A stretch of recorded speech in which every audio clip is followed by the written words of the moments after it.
പ്രിയപ്പെട്ട ദൈവജനമേ, ദാ കിങ്ഡം ഓഫ് ഗോഡ് എന്ന വലിയ ദൈവരാജ്യ ശുശ്രൂഷയിൽ നമ്മൾ ഒരുമിച്ച് പങ്കെടുത്ത് പ്രാർത്ഥിക്കാൻ പോവാണ്. ലോകത്തിൻ്റെ പല ഭാഗങ്ങളിലാണ് നമ്മളെല്ലാവരും. പക്ഷേ ദൈവത്തിൻ്റെ ആത്മാവ് നമ്മളെല്ലാവരും ഇങ്ങനെ ചേർത്ത് നിർത്തും. നമുക്കെല്ലാവർക്കും ആയിരിക്കുന്നിടങ്ങളിൽ സാധിക്കുമെങ്കിൽ ആ രണ്ട് കരങ്ങളൊന്ന് ഉയർത്തിപ്പിടിച്ച് പരിശുദ്ധാത്മാവിനോട് നമുക്ക് പ്രാർത്ഥിക്കാം. പല കാര്യങ്ങളിൽ തിരക്കും ബഹളവും ഭാരവും ദുഃഖവും ഒക്കെ ഉള്ളവരല്ലേ, ആ കൈകളൊന്ന് ഉയർത്തിപ്പിടിച്ച് പരിശുദ്ധാത്മാവിനോട് പറഞ്ഞ, പരിശുദ്ധാത്മാവേ എന്നെ ശക്തിപ്പെടുത്തണം, എന്നെ ബലപ്പെടുത്തണം, എന്നെ ചൈതന്യം കൊണ്ട് നിറയ്ക്കണം. കരങ്ങൾ ഉയർത്തി നമുക്ക് എല്ലാവർക്കും ഒന്ന് സ്തുതിച്ചൊന്ന് പ്രാർത്ഥിക്കാം. ഹല്ലേലൂയാ, ഹല്ലേലൂയാ, ഹല്ലേലൂയാ. ഓ പരിശുദ്ധാത്മാവേ, അത്ഭുതകരമായ ശക്തി എന്നിൽ നിറയണമേ. ഓ പരിശുദ്ധാത്മാവേ, എനിക്ക് ജീവൻ നൽകണമേ. ഓ പരിശുദ്ധാത്മാവേ, എന്നെ ബലപ്പെടുത്തണമേ. ഹല്ലേലൂയാ. പരിശുദ്ധാത്മാവിനോട് പ്രാർത്ഥിക്കാം. നമുക്ക് എല്ലാവർക്കും സാധിക്കുമെങ്കിൽ ഒന്ന് കൈയടിച്ച് പാടിക്കേ. ആമേൻ. അഭിഷേകം, ആമേൻ. അഭിഷേകം, അഗ്നിമഴ പെയ്തിറങ്ങും അഭിഷേകം. ചേർന്ന് അഭിഷേകം, അഭിഷേകം, അഗ്നിമഴ പെയ്തിറങ്ങും അഭിഷേകം. അഗ്നിനാവുകളെന്മേൽ പതിക്കുകയായി, അഗ്നിജ്വാലകളെന്മേൽ നിറയുകയായി. അഗ്നിനാവുകളെന്മേൽ പതിക്കുകയായി, അഗ്നിജ്വാലകളെന്മേൽ നിറയുകയായി. എല്ലാവരും നിറയട്ടെ. അഭിഷേകം, ആമേൻ. അഭിഷേകം, ആമേൻ. അഗ്നിമഴ പെയ്തിറങ്ങും അഭിഷേകം. ചേർന്ന് പാടി. അഭിഷേകം, അഭിഷേകം, അഭിഷേകം, നമ്മളെല്ലാവരിലും അഗ്നിമഴ പെയ്തിറങ്ങും രണ്ട് കരങ്ങൾ അഭിഷേകം. ഉയർത്തിപ്പിടിച്ച് അഭിഷേകം, ആമേൻ. അഭിഷേകം, പാടിക്കേ, പാടിക്കേ. അഗ്നിമഴ പെയ്തിറങ്ങും അഭിഷേകം. നമ്മളെല്ലാം നിറയട്ടെ. ഹല്ലേലൂയ, ആമേൻ. ഹല്ലേലൂയ, മാലാഖമാരോട് ചേർന്ന്, ഹല്ലേലൂയ, വിശുദ്ധരോട് ചേർന്ന്, ഹല്ലേലൂയ, കുടുംബാംഗങ്ങളോട് ചേർന്ന് hallelujah, hallelujah, hallelujah, hallelujah. Hallelujah, പിതാവിന്റെയും പുത്രന്റെയും പരിശുദ്ധാത്മാവിന്റെ നാമത്തിൽ ഈ ശുശ്രൂഷയിൽ പങ്കെടുക്കുന്ന എല്ലാ വ്യക്തികളിലേക്കും അത്ഭുതകരമായ ശക്തി വ്യാപരിക്കപ്പെടട്ടെ. ഈ നിമിഷം തന്നെ ദൈവത്തിന്റെ ആത്മാവ് എല്ലാവരെയും ചലിപ്പിക്കട്ടെ. Hallelujah, hallelujah. യേശുവേ ആരാധന. Hallelujah, amen. Hallelujah, amen. Hallelujah, hallelujah, hallelujah. Praise the Lord. Praise the Lord. Hallelujah, hallelujah, hallelujah. Hallelujah. പ്രിയപ്പെട്ടവരെ, സന്തോഷത്തോടെ കരങ്ങൾ കൂപ്പി ചുറ്റുവട്ടത്തുള്ളവരെയൊക്കെ നോക്കി പറഞ്ഞ് ഈശോ മിശിഹായ്ക്ക് സ്തുതിയായിരിക്കട്ടെ. ഈശോ മിശിഹായ്ക്ക് സ്തുതിയായിരിക്കട്ടെ. Praise the Lord. Praise the Lord. ദാ ദൈവത്തിൻ്റെ ആത്മാവ് നമ്മുടെ ഈ വലിയ ശുശ്രൂഷയിൽ പങ്കെടുക്കാൻ വലിയ കാരുണ്യം നമ്മളോട് കാണിച്ചിരിക്കുകയാണ്. ആയതിനാൽ സാധിക്കുന്ന എല്ലാവരും ബൈബിളൊക്കെ എടുത്ത് നോട്ട് ബുക്കൊക്കെ എടുത്ത് വചനം എഴുതി പഠിച്ച് അഭിഷേകം പ്രാപിക്കാം. ഇന്ന് ദൈവത്തിൻ്റെ ആത്മാവ് നമുക്ക് സമ്മാനിക്കുന്ന ഒരു സുന്ദരമായ വചനം യേശയ്യായുടെ പ്രവചനം 43 അധ്യായം 1 തിരുവചനം. Book of Isaiah chapter 43 words 1. അതിശക്തമായ ഒരു ദൈവവചനമാണ്. നമുക്കതൊന്ന് വായിക്കാം. യെശയ്യായുടെ പ്രവചനം 43 അധ്യായം 1 തിരുവചനം. യാക്കോബേ, നിന്നെ സൃഷ്ടിക്കുകയും ഇസ്രായേലെ നിന്നെ രൂപപ്പെടുത്തുകയും ചെയ്ത കർത്താവ് അരുളി ചെയ്യുന്നു, ഭയപ്പെടേണ്ട, ഞാൻ നിന്നെ രക്ഷിച്ചിരിക്കുന്നു, നിന്നെ പേര് ചൊല്ലി വിളിച്ചിരിക്കുന്നു, നീ എൻ്റേതാണ്. Hallelujah, hallelujah. പലതവണ കേട്ടിട്ടുള്ള വചനം അല്ലേ? ദേ ഈ സമയം ഈ വചനം എന്നോടും നിന്നോടും ചില പ്രധാനപ്പെട്ട കാര്യങ്ങൾ പഠിപ്പിക്കാൻ പോവാം. അപ്പോൾ നമുക്ക് ഈ വചനം ഒന്ന് ക്ലെയിം ചെയ്ത് പ്രാർത്ഥിക്കാം. വലതുകര ഉയർത്തിപ്പിടിച്ചേ, ഇടതുകര നെഞ്ചോട് ചേർത്തേ, എന്നിട്ട് ഈ വചനം ഒന്ന് ഏറ്റുപറഞ്ഞ് പ്രാർത്ഥിച്ചേ. യേശയ്യായുടെ പ്രവചനം 43 അധ്യായം 1 തിരുവചനം. യാക്കോബേ, നിന്നെ സൃഷ്ടിക്കുകയും ഇസ്രായേലേ നിന്നെ രൂപപ്പെടുത്തുകയും ചെയ്ത കർത്താവ് അരുളി ചെയ്യുന്നു, ഭയപ്പെടേണ്ട, ഞാൻ നിന്നെ രക്ഷിച്ചിരിക്കുന്നു, നിന്നെ പേര് ചൊല്ലി വിളിച്ചിരിക്കുന്നു, നീ എന്റേതാണ്. Praise the Lord. ഈ വചനമൊക്കെ വായിക്കുമ്പോൾ തന്നെ അതിശക്തമായൊരു കൃപ നമ്മുടെ മേൽ ഒഴുകപ്പെടുകയാണ്. എന്ത് പവർഫുൾ വചനമാണിതല്ലേ? ഞാൻ ഓർക്കുന്ന ഒരു സുന്ദരമായ അനുഭവം, ധ്യാന മന്ദിരത്തിൽ ജീവിതത്തിൽ വല്ലാണ്ട് തകർന്ന് തരിപ്പണമായ ഒരു സഹോദരി പ്രാർത്ഥിക്കാൻ വന്നു. തകർന്ന് തരിപ്പണം എന്ന് പറഞ്ഞു കഴിഞ്ഞാൽ ചിന്തിക്കാൻ പറ്റാത്ത വണ്ണം തകർന്ന് തരിപ്പണം. അപ്പം ഈ സ്ത്രീ വന്നപ്പോൾ ഈ സ്ത്രീക്ക് ആത്മഹത്യാ ചിന്തയാണ് തലയ്ക്കകത്തുള്ളത്. കാരണം അതാണ് അവസ്ഥ. ഇനി മുന്നോട്ട് ജീവിക്കാനായിട്ട് പറ്റില്ല. അതുപോലെ ബന്ധങ്ങളിലും കുടുംബത്തിലൊക്കെ പ്രശ്നത്തോട് പ്രശ്നം. ഇങ്ങനെ ഒരു ഭാരപ്പെട്ട അവസ്ഥയോടുകൂടി ധ്യാന മന്ദിരത്തിൽ വന്നതാണ്. അപ്പോൾ ഈ സഹോദരിയെ കൂട്ടിക്കൊണ്ടു വന്നത് മറ്റൊരു പ്രാർത്ഥനാ ഗ്രൂപ്പിലെ മെമ്പറാണ്. അപ്പം എന്നോട് പറഞ്ഞു, അച്ഛാ, ഈ പെണ്ണ് പലതവണ ഇപ്പം ആത്മഹത്യക്ക് തന്നെ ശ്രമിച്ചു. ആത്മഹത്യ പ്രവണത ഉള്ളിലുണ്ട്.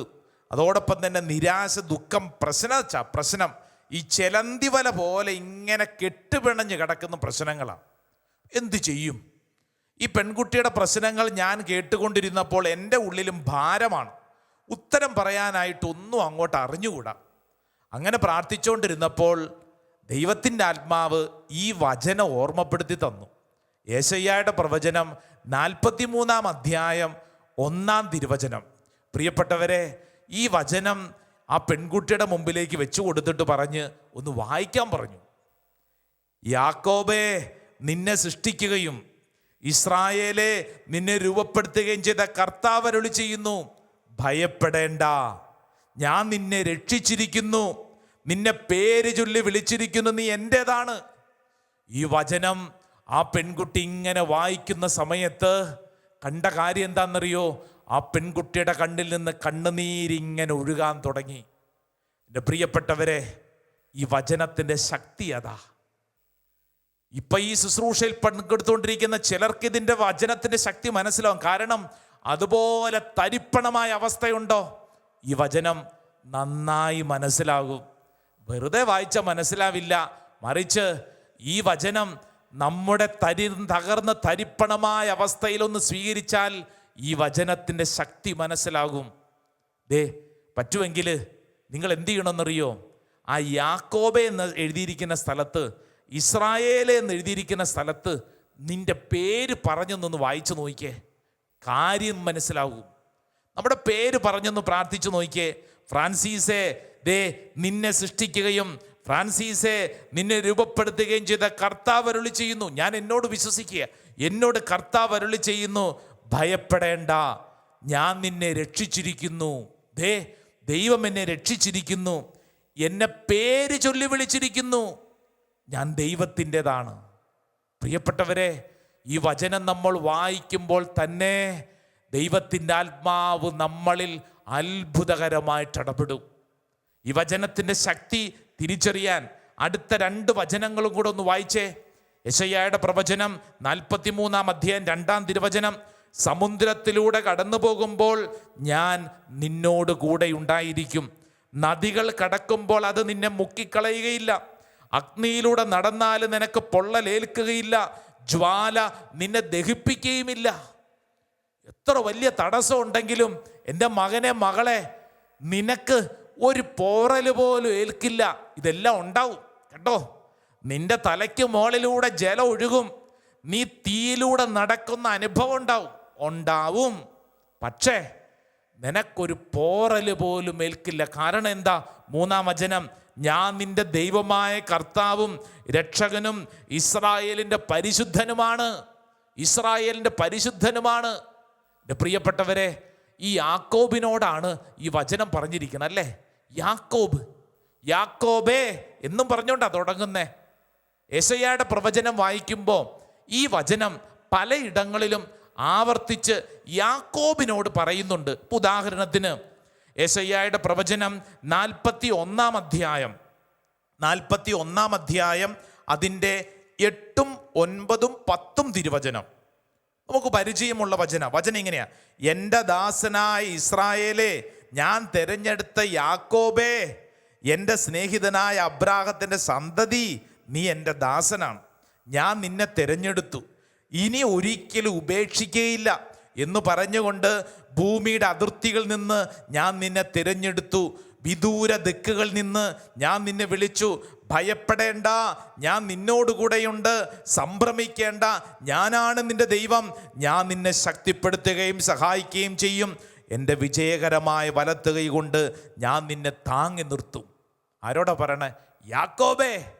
ഓ, എത്ര വലിയ സംരക്ഷണ വചനം! ഞാൻ നേരത്തെ പറഞ്ഞ പെൺകുട്ടി തകർന്ന് തരിപ്പണമായ അവസ്ഥ, ഈ വചനങ്ങൾ ഇങ്ങനെ വായിക്കുന്ന സമയത്ത് ആ പെൺകുട്ടിയുടെ ഉള്ളിൽ ദൈവത്തിൻ്റെ ആത്മാവ് അനുതാപത്തിൻ്റെ അഭിഷേകം കൊടുത്തു. നല്ലൊരു കുമ്പസാരം. പിന്നീട് സംഭവിച്ച കാര്യങ്ങൾ, എൻ്റെ പ്രിയപ്പെട്ടവരെ, അത്ഭുതങ്ങൾ ഒന്നിനു പിറകൊന്നായി ആ സഹോദരിയുടെ ജീവിതത്തിൽ സംഭവിക്കുകയായിരുന്നു. ദൈവം അത്ഭുതകരമായിട്ട് ഉയർത്തി നിർത്തി. യാക്കോബേ, ഇസ്രായേലേ. വീണ്ടും യെശയ്യായുടെ പ്രവചനം 44 അധ്യായം 1 മുതലുള്ള വചനം വായിച്ചേ.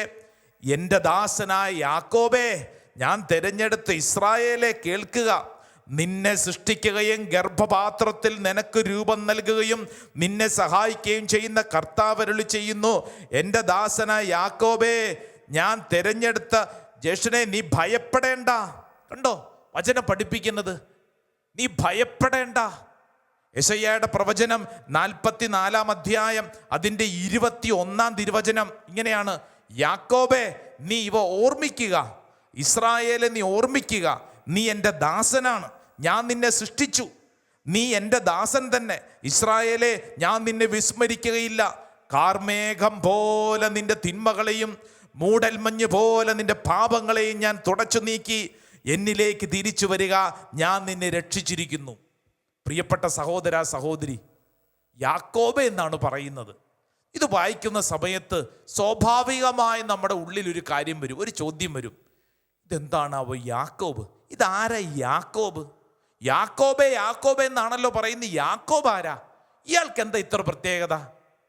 പഴയ നിയമത്തിലെ യാക്കോബിനെ അറിയത്തില്ലേ? യാക്കോബിനെ നമുക്ക് എല്ലാവർക്കും നല്ല പരിചയമാണ്. കാരണം നല്ല സ്വഭാവമായിരുന്നല്ലോ. യാക്കോബ് എന്ന വാക്കിൻ്റെ അർത്ഥം എന്താ? യാക്കോബ് എന്ന വാക്കിൻ്റെ അർത്ഥം ചതിയൻ എന്നാണ്. ചതിയൻ, അവൻ ചതിയനാ. യാക്കോബ് സ്വന്തം സഹോദരനെ ഗർഭപാത്രത്തിനുള്ളിൽ വെച്ച് തന്നെ അല്ലേ കുതികാലിപ്പടിച്ച് വലിച്ച് ചതിയനാണ്. അവൻ ചതിയനാണ്. അവൻ സ്വന്തം സഹോദരൻ്റെ പോലും അനുഗ്രഹം പിടിച്ചു വാങ്ങിയ ചതിയൻ.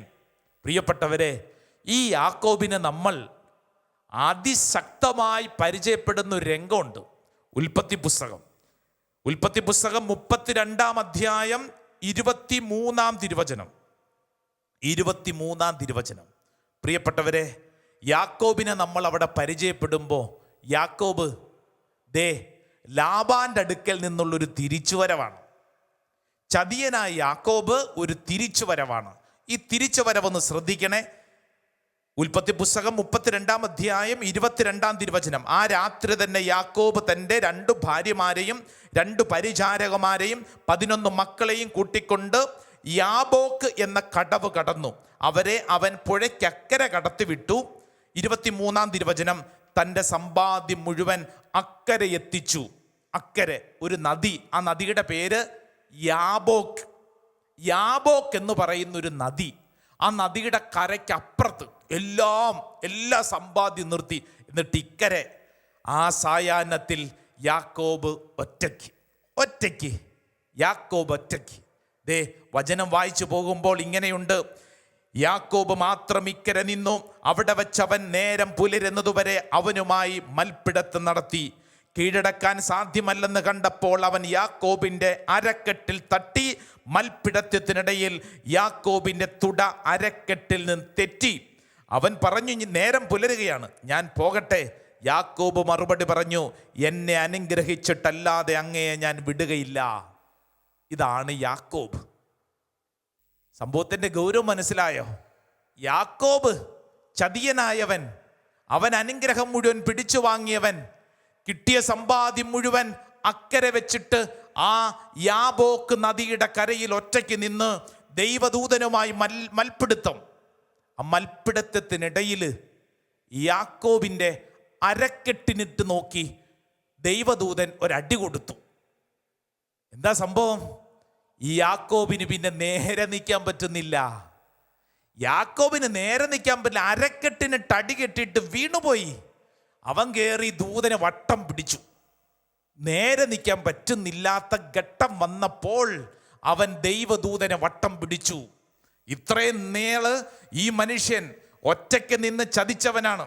ഇത്രയും നാളും എൻ്റെ ചിന്ത, എൻ്റെ ആരോഗ്യം, എൻ്റേത് ഞാൻ എന്തോ ആണെന്ന് ഭാവിച്ചു നടന്ന മനുഷ്യൻ അരക്കെട്ടിന് തടി കിട്ടിക്കഴിഞ്ഞപ്പോൾ, നേരെ നിൽക്കാൻ പറ്റാത്ത ഗതികേട് വന്നപ്പോൾ ദൈവദൂതനെ വട്ടം പിടിച്ചു. എന്നെ അനുഗ്രഹിക്കാതെ ഇവിടം വിട്ടു പോവരുത്, എന്നെ അനുഗ്രഹിക്കണം. പ്രിയപ്പെട്ടവരെ, ആ പിടുത്തമാണ് യാക്കോബിൻ്റെ ജീവിതത്തിൻ്റെ ബലം. പിന്നീടുള്ള യാക്കോബിൻ്റെ ജീവിതത്തെ നമ്മൾ മുഴുവൻ പഠിക്കുമ്പോൾ ഈ ഒരു പിടുത്തമാണ്. നേരെ നിൽക്കാൻ കെൽപ്പില്ലാതെ വന്ന ഘട്ടത്തിൽ അവൻ പിടിച്ച പിടുത്തം, ദൈവമേ എന്നെ അനുഗ്രഹിക്കാതെ നീ ഇവിടം വിട്ടു പോവല്ലേ. പിന്നീട് മുഴുവൻ ഈ യാക്കോബിൻ്റെ പേര് പോലും മാറ്റി, ചതിയനായ യാക്കോബിൻ്റെ പേര് പോലും മാറ്റി ഇസ്രായേൽ എന്നായി. ഒരു വ്യക്തിയുടെ പേരൊരു ദേശത്തിന് തന്നെ കൊടുത്തു. ശക്തമായ ഇസ്രായേൽ എന്ന് പറയുന്ന ഒരു ദേശം. പ്രിയപ്പെട്ടവരെ, അതാണ് യാക്കോബ്. ഇപ്പം മനസ്സിലായോ? ദൈവത്തെ മുറുകെ പിടിച്ച യാക്കോബ് ജീവിതത്തിൽ ഇക്കാലം അത്രയും നടന്നു വന്ന വഴികളിൽ അനുതപിച്ച് മാപ്പ് ചോദിച്ച്, കർത്താവേ ഇത്രയും നാൾ എൻ്റെ ബുദ്ധി, എൻ്റെ കഴിവ് ഇതായിരുന്നു, എന്നാൽ ഇനി നീ മാത്രമേ ആശ്രയമുള്ളൂ.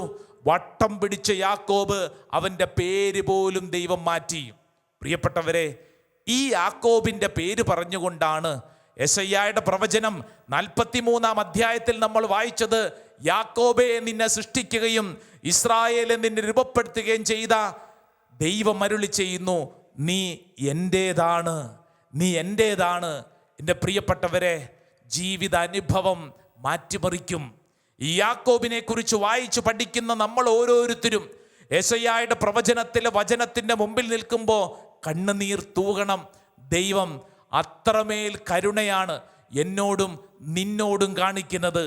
പ്രിയപ്പെട്ടവരെ, ഏതെങ്കിലും ജീവിത വഴികളിൽ തകർന്നിരിക്കുന്നവർ, ഭാരപ്പെട്ടിരിക്കുന്നവർ, ഇന്നത്തെ ദിവസം പലതവണ ഈ വചനം അങ്ങ് വായിച്ചോ. യെശയ്യായുടെ പ്രവചനം 43-ാം അധ്യായം 1, 2, 3 ആ വചനങ്ങൾ ഇങ്ങനെ ആവർത്തിച്ച് വായിക്കുക. വായിക്കുന്തോറും വചനം നിന്റെ ഉള്ളിൽ അത്ഭുതകരമായ മാറ്റങ്ങൾ ഉളവാക്കും. തുടർന്നുള്ള ആരാധന സമയം നമുക്ക് ഒരുമിച്ച് പ്രാർത്ഥിക്കാം. ദൈവമേ, ഇത്രമാത്രമുള്ള നിന്റെ സ്നേഹം അനുഭവിക്കാൻ ഞങ്ങൾക്ക് കൃപ നൽകണമേ. പറ്റുമെങ്കിൽ കുടുംബത്തിലുള്ള എല്ലാവരെയും വിളിക്ക്, നമുക്ക് ഒരുമിച്ച് ഈ ആരാധനയിൽ പങ്കെടുത്ത് പ്രാർത്ഥിക്കാം. ആമേൻ. ആമേൻ.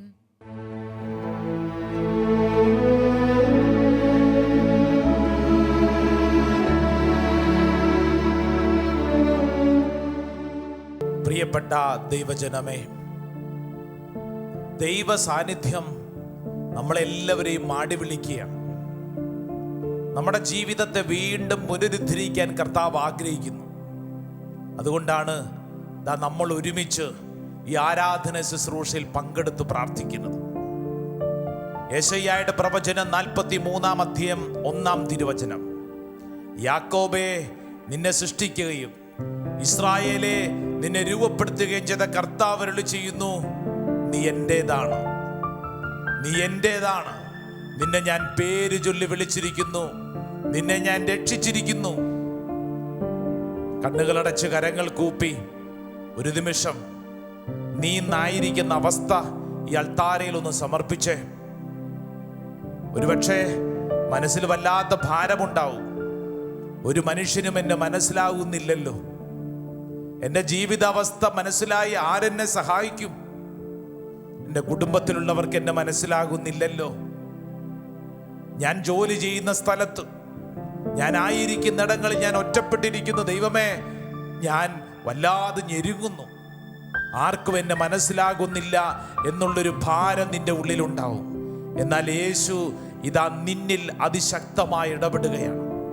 ഈ ആരാധനയിൽ പങ്കെടുത്തുകൊണ്ടിരിക്കുന്ന ഓരോ വ്യക്തിയും ഇന്ന് കടന്നു പോകുന്ന അവസ്ഥ ഏതു തന്നെയാണെങ്കിലും കർത്താവ് നിന്നിൽ ഇടപെടുകയാണ്. 2 കരങ്ങളും നെഞ്ചോട് ചേർത്തോ, കണ്ണുകളടച്ചോ. ഈ ആരാധന നിനക്ക് നൽകുന്ന ഒരു ഉറപ്പുണ്ട്. മകനെ, മകളെ, നീ ഭയപ്പെടേണ്ട, ഞാൻ നിന്റെ കൂടെയുണ്ട്. ഈ വലിയ വിശ്വാസം, ഈ സമയം ഏറ്റെടുക്കണം. നമുക്ക് പരിചയമുള്ള ഒരു ഗാനത്തിന്റെ വരികൾ നമ്മൾ പാടി പ്രാർത്ഥിക്കുകയാണ്. വിശ്വാസത്തോടുകൂടെ ഈ വരികളൊന്ന് ഏറ്റുചൊല്ലി നിന്റെ ഹൃദയത്തിൽ അത് ഉറപ്പിക്കട്ടെ.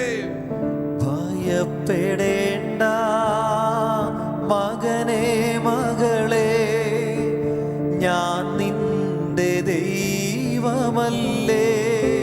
കരയരുതേ കരയരുതേ ഇനി എൻ കൺമണിയേ, ഞാൻ നിന്റെ കൂടെയില്ലേ.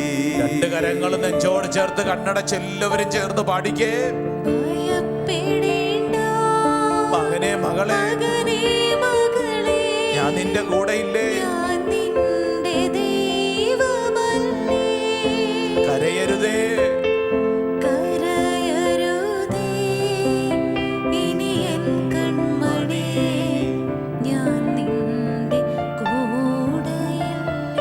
രണ്ട് കരങ്ങളും യാചനാപൂർവം പരിശുദ്ധ അൽത്താരയിലേക്ക് നീട്ടിപ്പിടിച്ച് നീ ഇന്ന് കടന്നു പോകുന്നത് സാമ്പത്തികമായ പ്രതിസന്ധിയാണെങ്കിൽ നീ വിശ്വസിക്കുക, നിന്റെ സാമ്പത്തിക പ്രതിസന്ധിയിൽ ദൈവം ഇടപെടുന്നു. ഈ ദൈവം സമ്പത്തിന്റെ ഉടയവനാണ്. നീ വിചാരിക്കാത്ത തരത്തിൽ ദൈവം ക്രമീകരിക്കും. ഹബക്കൂക്കിന്റെ പ്രവചനം 1:5, ഇതാ ജനതകളുടെ ഇടയിലേക്ക് നോക്കി വിസ്മയഭരിതരാകുവിൻ, പറഞ്ഞാൽ വിശ്വസിക്കാനാവാത്ത വിധത്തിൽ ദൈവം ഇടപെടും. നിന്റെ കടബാധ്യതയുടെ നടുവിൽ ദൈവം ഇടപെടും. നീ വിശ്വസിക്കുക. ഒരുപക്ഷെ ഏതെങ്കിലും സ്നേഹബന്ധങ്ങളുടെ പേരിൽ പരാജയപ്പെട്ട് ദുഃഖിച്ചിരിക്കുന്ന വ്യക്തിയാണോ? ആർക്കും എന്നെ വേണ്ട, എന്തിനാണ് എൻ്റെ ജീവിതം എന്ന് ചിന്തിച്ച് പരാജയ മനസ്സാണോ നിന്റെ ഉള്ളിലുള്ളത്? എങ്കിലിതാ ദൈവം നിന്നോട് പറയുന്നു, മകനെ മകളെ, എനിക്ക് നിന്നെ വേണം. നീ ഒരു വിഷയത്തിന്റെ മുമ്പിൽ ഭയപ്പെടരുത്, അസ്വസ്ഥപ്പെടരുത്. ദൈവം നിന്നെ ഉയർത്തും. യാക്കോബേ, നിന്നെ സൃഷ്ടിക്കുകയും ഇസ്രായേലിനെ രൂപപ്പെടുത്തുകയും ചെയ്ത കർത്താവ് അരുളി ചെയ്യുന്നു, ഭയപ്പെടേണ്ട. രണ്ട് കരങ്ങളും യേശുവിന്റെ നേരെ നീട്ടിപ്പിടിച്ച് നീ വിശ്വസിക്കുക. ഒരുപക്ഷെ നിന്റെ ജോലിയുടെ കാര്യം, വിദേശയാത്രയുടെ കാര്യം, ഒരു വീട് പണിയുന്ന കാര്യം, ഒരു സ്ഥലം വിൽപ്പനയോടോ വാങ്ങണമോ ബന്ധപ്പെട്ട് കാര്യം, ഒരു വാഹനം വാങ്ങാനുള്ളൊരു കാര്യം, ഏത് നിയോഗമാണോ സമർപ്പിച്ച് നീ വിചാരിക്കുന്ന തരത്തിൽ കാര്യങ്ങൾ നടന്നില്ല എന്ന് ഭാരപ്പെടേണ്ട. കർത്താവ് നിന്നിൽ ഇടപെടുകയാണ്. ഈശോ നിന്നോട് പറയുന്നു, ഭയപ്പെടേണ്ട മകനെ. ചേർന്നൊന്ന് എല്ലാവരും പ്രാർത്ഥിക്കട്ടെ. ഭയപ്പെടേണ്ട, ഭയപ്പെടേണ്ട മകനെ മകളെ, ഞാൻ നിന്റെ ദൈവമല്ലേ. കരയരുതേ കരയരുതേ ഇനി എൻ കൺമണിയേ, ഞാൻ നിന്റെ കൂടെയില്ലേ. നീ വിശ്വസിച്ച് ഈശോയെ നോക്കി പാട്. ഭയപ്പെടേണ്ട മകനേ മകളേ, ഞാൻ നിന്റെ ദൈവമല്ലേ. കരയരുതേ കരയരുതേ ഇനി എൻ കൺമണിയേ, ഞാൻ നിന്റെ കൂടെയില്ലേ. രണ്ട് കരങ്ങളും പരിശുദ്ധ അൽത്താരയിലേക്ക് നീട്ടിപ്പിടിക്കുക. ഇതാ ദൈവത്തിന്റെ വചനം നിന്നിൽ സംഭവിക്കട്ടെ. യേശയ്യായുടെ പ്രവചനം 43-ാം അധ്യായത്തിൽ എഴുതപ്പെട്ടിരിക്കുന്ന അഭിഷേക സംരക്ഷണ വചനങ്ങൾ ഇപ്പോൾ പ്രാർത്ഥിച്ചുകൊണ്ടിരിക്കുന്ന ദൈവമക്കളിലേക്ക് വ്യാപരിക്കപ്പെടട്ടെ. നീ ഭാരപ്പെട്ടിരിക്കുന്ന വിഷയത്തിൽ കർത്താവ് ഇടപെടും. വിശ്വസിച്ച് ഈ സമയം ഈശോയുടെ ആശീർവാദം സ്വീകരിച്ച് പ്രാർത്ഥിക്കട്ടെ. ഞാൻ നിന്നെ സ്നേഹിക്കും ദൈവം